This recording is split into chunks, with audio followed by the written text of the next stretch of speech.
నిన్న పొంగులేటి శ్రీనివాసరెడ్డి నాదోర్గోల్ సంబంధించినటువంటి 373 ఎకరాలకు సంబంధించి దానిపైన వివరణ ఇచ్చేటువంటి ప్రయత్నం చేస్తూ రాఘవ కన్స్ట్రక్షన్ నుంచి ₹1 కోటి మీరు తీసుకున్నారా లేదా అని చెప్పేసి బీఆర్ఎస్ పార్టీ వాళ్ళను ముఖ్యంగా కేటీఆర్ ను డ్రామారావు అంటూ మాట్లాడడం జరిగింది. సో ఓకే, మంచిదే. మరి మొన్ననేమో అసెంబ్లీలో రాఘవ కన్స్ట్రక్షన్స్ కి పొంగులేటికి సంబంధం ఏంది అని చెప్పేసి రేవంత్ రెడ్డి మాట్లాడుతూ ఉన్నాడు. నిన్ననేమో పొంగులేటి శ్రీనివాసరెడ్డి రాఘవ కన్స్ట్రక్షన్ మాదే అని కోణంలో మాట్లాడుతూ ఇక్కడ దాని నుంచి ₹1 కోటి తీసుకున్నాడు. ఒకవేళ రాఘవ కన్స్ట్రక్షన్ ఈయన కాకపోతే ₹1 కోటి తీసుకునే విషయం ఈయనకే తెలుసు. ఇవన్నీ కూడా ఉన్నాయి. సో నాదర్గోల్ భూముల్లో ఇటు బీఆర్ఎస్ పార్టీ డ్రామా, అదేవిధంగా ఇటు కాంగ్రెస్ పార్టీ డ్రామా అన్ని కూడా బయటపడతా ఉన్నాయి. సో అవి రిజిస్ట్రేషన్స్, అగ్రిమెంట్స్ అన్ని కూడా బీఆర్ఎస్ పార్టీల హయాంలో జరిగినాయి కాబట్టి మేము ఇంకా దోచుకున్నాం అని చెప్పేసి వీళ్ళు అంటున్నారు. అరే అక్కడ ప్రభుత్వ భూములు అవి తెలంగాణ టీజీఐఎస్సి సంబంధించినటువంటి భూములు కదా. మరి టీజీఐఎస్ సంబంధించిన భూములను మీరెందుకు అటు బీఆర్ఎస్ ప్రభుత్వం చేసిన తప్పే అయితే మీరెందుకు కొనసాగిస్తున్నారు? అంటే వాళ్ళు లంగలు కాబట్టి మేము లంగలం అని చెప్పేసి మాట్లాడుతున్నారా? మేము అంతకంటే పెద్ద లంగలం అని చెప్పేసి దోచుకునే విధంగా కనబడతా ఉంది తప్ప నిజంగా న్యాయం చేద్దాం, వాళ్ళకి ఆ భూములు ప్రభుత్వానికి ఇచ్చేద్దాం అనేటువంటి సోయి కూడా లేనటువంటి చాతగాని దద్దమ్మలు ఈరోజు ఏ విధంగా మాట్లాడుతున్నారో గమనించాలి. సో దీనిలో 2 రకాల వర్షన్స్ ఉన్నాయి. ఒకటి పొంగులేటి వర్షన్ చూద్దాం, ఒకటి గుమాస్తా నమస్తే తెలంగాణ అంటున్నారు కదా, దాని వర్షం కూడా చూసేటువంటి ప్రయత్నం అయితే చేద్దాం. సో ఇక్కడ ఏమంటున్నాడు ఒకసారి, భూదందా మీది నిందలు మాపైన. అంటే భూదందా మీది అంటే వాళ్ళు ఎప్పుడో గతంలో చేసిన అనుకుందాం. మరి ఇప్పుడు మీరు ప్రభుత్వం వచ్చి 2.5 సంవత్సరాలు అవుతోంది కదా, మరి మీరెందుకు చేస్తున్నారు దందా? ఆ దందా ఎందుకు కంటిన్యూ చేస్తున్నారు? ఇక్కడ చూడండి, 100% బీఆర్ఎస్ పార్టీ చేసేటువంటి తప్పులను వీళ్ళు కంటిన్యూ చేస్తూ ఉన్నారు. అంటే ఇద్దరు ఒకటే, వాళ్ళు చేసింది వీళ్ళు చేయాలి, వాళ్ళకంటే మించి చేయాలి. వాళ్ళు 100 ఎకరాలు చూసుకుంటే మేము 1000 ఎకరాలు చూసుకోవాలి. రెవెన్యూ శాఖ మంత్రిగా ఈరోజు మంత్రులందరూ కూడా ఇదే పరిస్థితి కనబడుతుంది. రెవెన్యూ శాఖ మంత్రిగా పొంగులేటి శ్రీనివాసరెడ్డి ఏదో మాట్లాడు 7,000 కోట్ల భూమి అండి. అది ₹1 కాదు, ₹2 కాదు, 7,000 కోట్ల భూమి అట. సో 2014లో నాదర్గోల్ భూముల రిజిస్ట్రేషన్ మ్యూటేషన్ కూడా బీఆర్ఎస్ హయాంలోనే 3 సంస్థలకు గత ప్రభుత్వమే కట్టబెట్టింది. ఓ నిర్మాణ సంస్థ డీల్ కూర్చుకొని ఆ తర్వాత పొంగులేటి కబ్జా అంటూ రాశారు. గుమస్తా పత్రిక వారికి కోట్లు ముట్టాయి. వట్టినాగులపల్లి వివాదం, ఆ హోం సంస్థకు షా కుటుంబంలోని వ్యక్తికి మధ్య పంచాయతీ, దానిని మా ప్రభుత్వానికి అంటగడుతున్నారు. హరీష్ కేటీఆర్ ఖబర్దార్, మీరు చేసినవన్నీ త్వరలోనే బయటకు వస్తాయంటూ చూస్తున్నాం. సో ఎంత దారుణంగా అంటే పొంగులేటి శ్రీనివాసరెడ్డి అధికారాన్ని వాడుకొని ఎంత దుర్మార్గంగా వివరిస్తున్నాడో మనందరం కూడా గమనించాలి. సో ఇక్కడ ఏమంటున్నాడు, ఏది షా కుటుంబం, ఏది వట్టినాగులపల్లిలో 20 ఎకరాలు, అదేవిధంగా అది 2,000 కోట్ల భూమి, 2,000 కోట్ల విలువైనటువంటి భూమిలో, ప్రైవేట్ భూమిలో ఇలా కొడుకు ఎవరైతున్నారో పొంగులేటి హర్షారెడ్డి వాళ్ళందరూ కూడా కబ్జా చేయడానికి ప్రయత్నిస్తూ ఉంటే దాని మీద కేసు అయింది. సీఐని ట్రాన్స్ఫర్ చేసారు, మళ్ళీ భూముల మీద పోయినారు, ఆ గోడలు కూల్చేసారు, ఇవన్నీ జరిగినాయి. దానికి ఏమంటాడు, నిర్మాణ సంస్థ డీల్ కూర్చుకున్న తర్వాత పొంగులేటి కబ్జాని రాశారట. ఇట్లాంటి పరిస్థితి కనబడతా ఉంది. ఎంత దుర్మార్గం చూడండి. అంటే మీరు అధికారం ఉంది కదా అని ఇష్టం వచ్చినట్టు ఆరోపణలు వేసి మాట్లాడే ప్రయత్నం చేస్తున్నారు. సో దీని గురించి పూర్తిగా మనం చదివేట ప్రయత్నం అయితే చేద్దాం. సో నాదర్గోల్ భూముల గురించి ఫస్ట్ మాట్లాడదాం, తర్వాత వట్టినాగులపల్లి 20 ఎకరాల గురించి మాట్లాడదాం. నాదర్గోల్ భూములకు సంబంధించినటువంటి దందా పూర్తిగా బీఆర్ఎస్ ప్రభుత్వ హయాంలోనే జరిగిందని రెవెన్యూ శాఖ మంత్రి పొంగులేటి శ్రీనివాసరెడ్డి అన్నారు. సో అదేవిధంగా ఆ భూముల రిజిస్ట్రేషన్ మ్యూటేషన్ వారి హయాంలోనే జరిగాయన్నారు. దందాలని వారు చేసి నిందలు తమ ప్రభుత్వంపై మోపుతున్నారని మండిపడ్డారు. ఆ పార్టీకి చెందినటువంటి పత్రికలో తొలుత జాగీర్లోకి ఒక పెద్ద నిర్మాణ సంస్థ అడుగుపెట్టిందంటూ రాశారని, అనంతరం ఆ నిర్మాణ సంస్థ వారికి డీల్ కుదరకపోవడంతో పొంగులేటి కబ్జా అంటూ రాశారని తెలిపారు. సో ఇక్కడ స్పష్టంగా ఉన్నది కదా, పేర్లతో సహా మీ కొడుకు ఆ కంపెనీలలో దేనిలో ఉన్నారు ఏంది అని చెప్పి ఆధారాలతో సహా బయటపడ్డాయి కదా. వాటి కంపెనీల పేర్లు చెప్తే మీకు క్లియర్గా అర్థమైపోతుంది. సరే గతంలో బీఆర్ఎస్ చేసిన తప్పే కదా, మరి తప్పును సరి చేయండి. తప్పును సరి చేసి మరి వాటిని ఆ మ్యూటేషన్ క్యాన్సిల్ చేయండి, ఆ రిజిస్ట్రేషన్ క్యాన్సిల్ చేయండి. ఎందుకు వాళ్ళతోటి ఆ నిర్మాణ సంస్థతో ఒప్పందం కూర్చుకోరు? ఇదంతా ఎందుకు ఇవన్నీ ముచ్చట్లు, అంగముచ్చట్లు అన్నీ? సో ఇక్కడ ఏమంటున్నాడు, వారి బురదను తమ ప్రభుత్వపై చల్లే ప్రయత్నం చేస్తే ఊరుకోబోమని హెచ్చరించారు. 2014 నుంచి 2023 వరకు బీఆర్ఎస్ నేతలు భూములను దోచుకున్నారని ఆరోపించారు. అబ్బా వాస్తవమే. మరి మీరేం చేస్తున్నారు?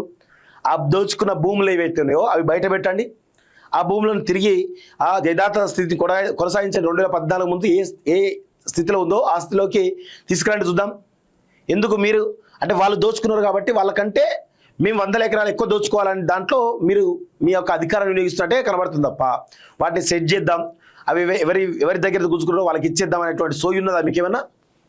వాళ్ళు తప్పు చేసారు కాబట్టి మేము తప్పు చేస్తున్నాం అని చెప్పే ప్రయత్నం చేస్తున్నారు ప్రయత్నమే తప్ప నిజాయితీగా ఉందామంటే ప్రయత్నం ఒకటి కూడా లేదు. ఏంది 7,000 కోట్ల భూమి ఒకటి, 2,000 కోట్ల భూమి ఒకటి, 9,000 కోట్లు ఇవి తెలిసే జరుగుతున్నాయి. తెలియకుండా ఇంకా ఎన్ని వేల కోట్ల రూపాయలు జరుగుతున్నాయో ఒకసారి అర్థం చేసుకోండి. బుధవారం సచివాలయంలో విలేకరుల సమావేశంలో మాట్లాడారు. నాదర్గోల్ సర్వే నెంబర్ 613లో ఉన్నటువంటి 373 ఎకరాలను united landmarks, alpha estates, omega developers అనే 3 సంస్థలకు 2014 నవంబర్ సెప్టెంబర్ 1న రిజిస్ట్రేషన్ చేశారు. ఆ డాక్యుమెంట్లను 2016 సెప్టెంబర్ 24న మ్యూటేషన్ చేశారు. ఆ సమయంలో అధికారంలో ఉన్నది ఎవరు అంటూ ధ్వజమెత్తారు. ఎవరున్నారు? నువ్వే పార్టీలో ఉన్నవా పొంగులేటి శ్రీనివాసరెడ్డి? నువ్వు లేవా బీఆర్ఎస్లా? ఎందుకు ఈ తమాషాలు మాట్లాడుతున్నావు? 2023 వరకు, 2016 నుంచి 2023 వరకు కూడా బీఆర్ఎస్లో ఎంపీగా వైఎస్ఆర్సీపీలో గెలిచి బీఆర్ఎస్లో ఉన్నది నువ్వే కదా. మరి నువ్వు కదా ఇదంతా దొంగ, నువ్వు కదా అసలు దొంగ నువ్వే. చూస్తున్నాం కదా అన్ని. సో కోర్టు కేసు ఉంటే కనీసం వారు కౌంటర్ వేయలేదని కాంగ్రెస్ ప్రభుత్వం వచ్చాక కౌంటర్ దాఖలు చేశామని చెప్పారు. పత్రికను అడ్డు పెట్టుకుని అవాస్తవాలు రాస్తున్నారని మండిపడ్డారు. బావభామరులు పెద్ద నిర్మాణ సంస్థ అధినేతలు రహస్యంగా కలుసుకొని వారి వాటపై స్పష్టత వచ్చాక తనపై నింద మోపుతున్నారని ఆగ్రహం వ్యక్తం చేశారు. సదరు భూమిపై కొన్నిసార్లు ప్రభుత్వ భూమి అని, కొన్నిసార్లు ప్రైవేటు భూమి అని 2004 నుంచి వివాదాలు నడుస్తున్నాయని పొంగులేటి తెలిపారు. కోర్టు కేసులు నడుస్తున్నాయని, పోలీసుల సహకారంతో భూమిని స్వాధీనం చేసుకున్న సందర్భాలు గత ప్రభుత్వంలో జరిగాయన్నారు. 2014లో బీఆర్ఎస్ ప్రభుత్వమే 3 సంస్థలకు రిజిస్ట్రేషన్ చేసిందన్నారు. ఈ ఫైళ్లపై సంతకాలు చేసింది మీరు కాదా అని కేటీఆర్ను ప్రశ్నించారు. 2021 ఫిబ్రవరి 10న ఆ భూముల్లో రోడ్లు, రేకులు, ప్రహారీ లేవని, 2021 డిసెంబర్ 5 నాటి గూగుల్ చిత్రం చూస్తే కొన్ని చోట్ల రోడ్లు, రేకుల ప్రహారీ కనిపిస్తాయని, 2022 జనవరి 15 నాటికి భూమిలో పూర్తిగా రేకులతో ప్రహారీ రోడ్లు ఏర్పడ్డాయంటూ గూగుల్ చిత్రాలను మంత్రి ప్రదర్శించారు. తమ సర్కారు వచ్చాక నాలా కన్వర్షన్ కోరితే చేయబొమ్మని తిరస్కరించామన్నారు. ఈ భూములు వివాదంపై 2022లో కొంతమంది సుప్రీంకోర్టు కేసు వేస్తే నాటి పాలకులు కౌంటర్ ఎందుకు దాఖలు చేయలేదని ప్రశ్నించారు. ఇక్కడ చూడండి, 2022 జనవరి 15 నాటికి ఆ భూమిలో పూర్తిగా రేకులతో ప్రహారీ రోడ్లు నిర్మాణం అంటూ అన్నారు కదా. నాలా కన్వర్షన్ కోరితే చేయబోని తిరస్కరించమన్నారు. నాలా కన్వర్షన్ కోరితే తిరస్కరించారు. తర్వాత ఏం చేశారు? తిరస్కరించి ఆ వాళ్ళతోటి అగ్రిమెంట్ చేసుకున్నారు. వీళ్ళ కంపెనీ వాళ్ళు, ఏది హర్షారెడ్డి, పొంగులేటి హర్షారెడ్డి సంబంధించిన వాళ్ళతోటి అగ్రిమెంట్ చేసుకుని అప్పుడు మళ్ళా నాలా కన్వర్షన్ చేసి ఇవన్నీ జరిగినాయి. ఇవన్నీ జరుగుతున్నాయి కూడా. ఎంత దుర్మార్గమో చూడండి. సో నాదర్గోల్ భూముల విషయంలో కేసీఆర్ కు ఆత్మీయుడైనటువంటి బీఆర్ఎస్ పత్రికలోని ముఖ్యుడికి ఆత్మకు కోట్ల రూపాయలు ముట్టాయన్నారు. మొదటి రోజు ఓ పెద్ద నిర్మాణ సంస్థ అని ఎంట్రీ అని రాసిన ఆ పత్రిక 3వ రోజు పొంగులేటి కబ్జాను రాయడంలో ఆంతర్యం ఏమిటి అని చాలా స్పష్టంగా కనబడతా ఉంది. సో ఇదంతా జరుగుతున్నటువంటి పరిస్థితి. ఆ తర్వాత శకుని కుమారుడు మెగాకు మధ్య డీల్ కోరడంతో తన పరిస్థితి ఏంటని భావించిన అబద్ధాలు రావు వానర సైన్యాన్ని వెంటబెట్టుకొని భూముల్లో 7,000 కోట్ల స్కామ్ జరిగిందంటూ తనపై ఆరోపణలు చేశారని చెప్పారు. నాదర్గోల్ భూములు గతంలో 22A జాబితాలో ఉన్నాయని, కాంగ్రెస్ ప్రభుత్వం వచ్చాక 22A జాబితాలో ఉన్నాయని చెప్పారు. వట్టినాగలపల్లి భూ వివాదం షా కుటుంబ పంచాయతీ అని పొంగులేటి తెలిపారు. షా కుటుంబ పంచాయతీ ఎక్కడిది? ఆ భూముల్లోకి మీరు చొరబడ్డరు. 60-70 ఏళ్ల క్రితం ఆ కుటుంబం భూములు కొనుగోలు చేసిందని ఆ హోం నిర్మాణ సంస్థకు షా కుటుంబంలోని ఓ వ్యక్తికి మధ్య ఉన్న వివాదాన్ని ప్రభుత్వానికి అంటగడుతున్నారని మండిపడ్డారు. ఇవన్నీ ఎందుకే ముచ్చట్లు? మీరు కదా చేసుకున్నది. మీరు కరెక్ట్గా మీ పేరు మీదనే ఉంటాయి కదా ఆ పక్క భూములన్నీ కూడా. ఈ 20 ఎకరాల పక్క భూములు మీ పేరు మీద ఉంటాయి కదా. అలాంటి అక్రమంగా మీరు ఎందుకు వస్తున్నారు మరి ఆ 20 ఎకరాల్లోకి? ఎంత దుర్మార్గం చేస్తున్నారు మీరు? అంటే అధికారం ఉంది కదా అని చెప్పేసి లూప్ హోల్స్ను పట్టుకొని ఇష్టారీతిగా కబ్జా చేస్తా అంటే ఇట్లా చేపి, నువ్వు రెవెన్యూ శాఖ మంత్రి కదా, సర్వే చేపి ఏ భూములు ఎవరి ఏంది అని హద్దులు పెట్టి చూద్దాం. మరి ఇంత చేస్తే మీ కొడుకు హర్షారెడ్డి మీద కేసు అయితే ఎందుకు సీఎం ట్రాన్స్ఫర్ చేసినట్టు రాత్రికి రాత్రే? అంటే ఎంత దుర్మార్గం చూడండి వీళ్ళు. అధికారాన్ని మొన్న మేము సిద్దిపేట పోతే పొన్నం ప్రభాకర్ అన్న కొడుకు పొన్నం అనూపు ఆ భూములలో పంచాయతీ లేని పంచాయతీ క్రియేట్ చేసి, బాలాజీ డెవలపర్స్ క్రియేట్ చేసి ఎవరైతే అక్రమంగా వస్తున్నారో వాళ్ళతో అగ్రిమెంట్ చేసుకొని ఆ భూములపైకి పోయడం ప్రయత్నం చేస్తున్నారు. కలెక్టర్ అక్రమైన ఆర్డర్ ఇచ్చింది. ఎంత దుర్మార్గం చూడండి వీళ్ళు. అసలు వీళ్ళు భూముల్లో కబ్జా చేయడానికి మాత్రమే అధికారులకు వచ్చి తప్ప పాలన చేయడానికి మాత్రం అధికారులు రాలేదు. ఎక్కడ పంచాయతీ లేని పంచాయతీ క్రియేట్ చేస్తున్నారు. లేని పంచాయతీ ఎక్కడో 40-50 సంవత్సరాల క్రితం పొజిషన్లో ఉన్న వాళ్ళను ఆ పూర్వీకులు ఎవరైతే వాళ్ళ సంతకం పెట్టించుకొని వాళ్ళతో అగ్రిమెంట్ చేసుకొని ఫార్ములు క్రియేట్ చేసుకొని వీళ్ళు అందులో జొచ్చి అక్రమంగా అధికారాన్ని వాడుకొని కలెక్టర్లను, ఆర్డీఓను, పోలీస్ డిపార్ట్మెంట్ వాడుకొని పెద్ద ఎత్తున అన్యాయాలు పాపం వాళ్ళ 40-50 సంవత్సరాల భూములపైన కూడా కబ్జాలు చేస్తూ ఉన్నారు. ఇదా మీరు చేసేది? ఇదంతా కనబడతా ఉన్నది. సో చూడండి ఒకసారి, మరో సంస్థ తీసుకుందని దాంట్లో తన కుమారుడికి భాగస్వామ్యం ఉండడంతో వివాదం సృష్టించే ప్రయత్నం ఈయన ఒప్పుకుంటాడు. తన కుమారుడి వాటా ఉందని ఈయన స్పష్టంగా ఒప్పుకున్నాడు కదా. మరి వాటా ఉందంటే ఏందన్నట్టు? అధికారం చెలాయించే పరిస్థితి కదా. అంటే వీళ్ళు ఎవరిని వదిలిపెట్టద్దండి, దుర్మార్గులు. ఓఆర్ఆర్ భూసేకరణ సభలో షా కుటుంబం భూమిలో కొంత తగ్గిందన్నారు. ఆ హోం సంస్థ గత పాలకుల అధికార అండతో కొత్త స్థలానికి ఫెన్సింగ్ వేసిందని అన్నారు. సో వారి వాటగా 21.28 ఎకరాలు చూపుతున్నారని. అయితే ఓఆర్ఆర్లో పోయిన 21 ఎకరాల్లోనే ఉన్నా దాన్ని కాపాడుకుని కొత్త విధానం తెరపైకి తెచ్చారని ఆరోపించారు. 2023 ఆగస్టు 19న ఆ భూమి ట్రిపుల్ జీవో పరిధిలో ఉందని ఆ హోం సంస్థ నాలా కన్వర్షన్ చేయించుకున్నారు. గత అసెంబ్లీ ఎన్నికలకు ముందు గత పాలకుల సహకారంతో ఈ పని జరిగిందని, కేసు కోర్టు పరిధిలో ఉందని, త్వరలోనే అన్ని వాస్తవాలు తెలుస్తాయని అన్నారు. తన కుమారుడిపై కేసు నమోదైనా తాను అడ్డుపడలేదని తన చిత్తశుద్ధి అని చెప్పారు. నీ కుమారుడిపై కేసు పెడితే సీఎని ట్రాన్స్ఫర్ చేసినావు కదా, అది ఎక్కడ దుర్మార్గం? మరే ఎందుకు చేసినది మరి ట్రాన్స్ఫర్? అన్ని పనికిమాలిన ముచ్చట్లని బంద్ చేయి పొంగులేటి శ్రీనివాసరెడ్డి. నువ్వు వెలుగుమట్లకు సంబంధించిన దానిలా, ఈ వట్టి నాగలపల్లి దానిలా, నాదొరుగుల దానిలా నీ రెవెన్యూ శాఖ మంత్రి అధికారం ఉపయోగించుకొని పేద ప్రజల్ని, ఆ సామాన్యుల్ని దోచుకునే ప్రయత్నం చేస్తున్నావు. వాళ్ళ భూముల్లోకి కబ్జా చేసే ప్రయత్నం చేస్తున్నావు అక్రమంగా.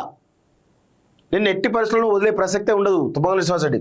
ఇప్పుడు పొంగులేటి యొక్క వర్ష ఎట్లా అంటే, ఇక్కడ చూడండి, నమస్తే తెలంగాణ వర్ష ఎట్లుందో మీకు చూపిస్తా. ఇగో ఎర్రగా ఇవన్నీ ఎందుకు ముచ్చట్లు, ఇవన్నీ బంద్ చేయాలి. ఫస్ట్ ఆహాకారాలు ఏంది అవన్నీ బంద్ చేసి అసలు సబ్జెక్ట్ రాయండి.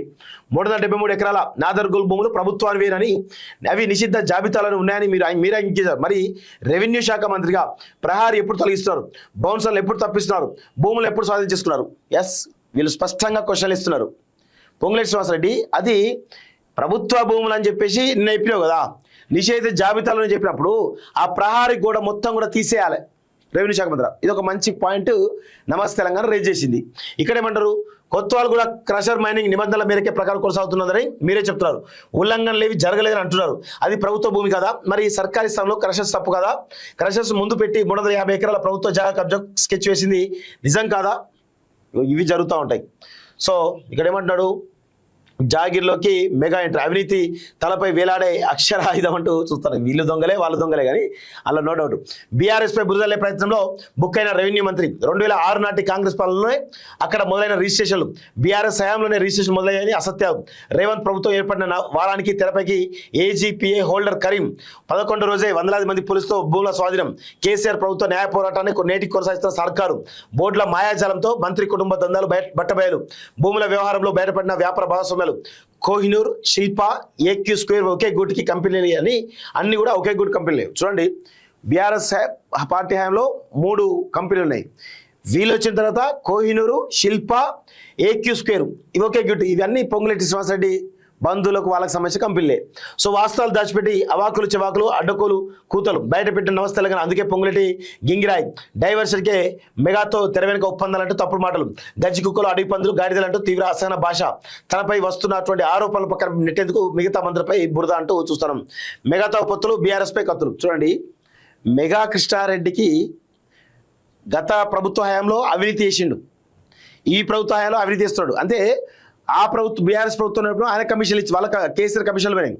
ఈ ప్రభుత్వం ఉన్నప్పుడు రేవంత్ రెడ్డికి అదేవిధంగా పొంగులేటికి అందరికి కూడా కమిషన్లు పోతున్నాయి.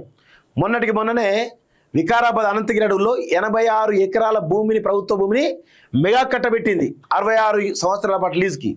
ఎందుకు? దానికి ఒక టూరిజం డెవలప్ చేస్తాడని చెప్పేసి కట్టబెట్టింది. సో ఇప్పుడు ఏంటంటే మెగా అనేది ఒక మెగా అనే పెద్ద దొంగను కాపాడుతున్నది గతంలో ఉన్న బీఆర్ఎస్ కాపాడిన ప్రభుత్వంలో. ఇప్పుడు ఈ ప్రభుత్వం వచ్చిన తర్వాత మేము మెగాని వదిలిపెట్టమని చెప్పేసి చెప్పినటువంటి రేవంత్ రెడ్డి ఇప్పుడు మెగా కృష్ణారెడ్డికి బాంచనగిరి, చెంచాగిరి చేస్తున్నాడు. పొంగులేటి శ్రీనివాసరెడ్డి దానికి వంత పాడుతున్నాడు. వీళ్ళు చేసేటువంటి దొంగ పనులు, లంగ పనులు మళ్ళీ దానికి అడ్జస్ట్ ఉన్నారు. మెగాతో పొత్తులు, బీఆర్ఎస్ పై కత్తులాడు. తనపై ఆరోపణలకు సమాధానం ఇవ్వలేక ఎదురు దాడికి దిగుతున్నటువంటి మంత్రి పొంగులేటి. కంపెనీతో అంతగావుతున్నది కాంగ్రెస్ సర్కారే. పెండింగ్ లేకుండా బిల్లు చెల్లింపులు, కొడంగల్ లిఫ్ట్ పనులు, మెగా రాఘవకే ఇరిగేషన్ బిల్ అని ఆ 2 కంపెనీలకే 100% ఇది నిజం కదా, ఇంకా కొత్త ఏమున్నది? సో అబద్ధాన్ని ఒప్పుకోవాలంటే ధైర్యం కావాలి, అబద్ధాన్ని కప్పించుకోవాలంటే లౌక్యం కావాలి. ఈ 2 కొరవడినప్పుడు ఒక అబద్ధాన్ని దాచేందుకు 100 అబద్ధాలు ఆడాల్సి వస్తుంది. రాష్ట్రంలో ప్రభుత్వ భూములే కాదు, చివరికి అమాయక సామాన్యుల భూములపైన కన్నేసినటువంటి పొంగులేటి కుటుంబ భూభాగవతాలు దౌర్జన్యాలను బీఆర్ఎస్ బట్టబయలు చేస్తుందో మంత్రి ఉక్కిరిబిక్కిరి అవుతున్నారు. శాసనసభ వేదికగా అడ్డంగా దొరకడమే కాదు, నాదర్గోల్ భూములతోనూ ఆయన భూదాహం పొంగిపొరల తీరు ప్రజలకు తెలవడంతో ఫ్రస్ట్రేషన్ గురవుతున్నారు. నిన్నటిదాకా సీఎం రేవంత్ నోటి వెంటనే భూతపురాణం వస్తుందనుకుంటే తాజాగా మంత్రి పొంగులేటి సైతం ఆయన బాటలోనే నడుస్తున్నారంటూ చూస్తాను. సో 100% బీఆర్ఎస్ పార్టీ దొంగనే, కాంగ్రెస్ పార్టీ దొంగనే, వీళ్ళంతా కలిసి గూడు పుటాన్ని చేస్తూ ఉన్నారు.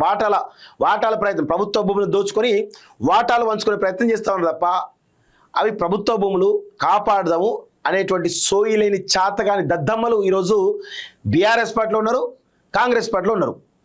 దానికి ఇదంతా పెద్ద కథలు అవుతున్నాను అంటూ ఏముండాలి, అంత ఒకటే. పొంగులేటి శ్రీనివాసరెడ్డి మళ్ళీ బీఆర్ఎస్ ప్రభుత్వం వస్తాం కూడా అలా పోయి మళ్ళీ మంత్రి అవుతాడు.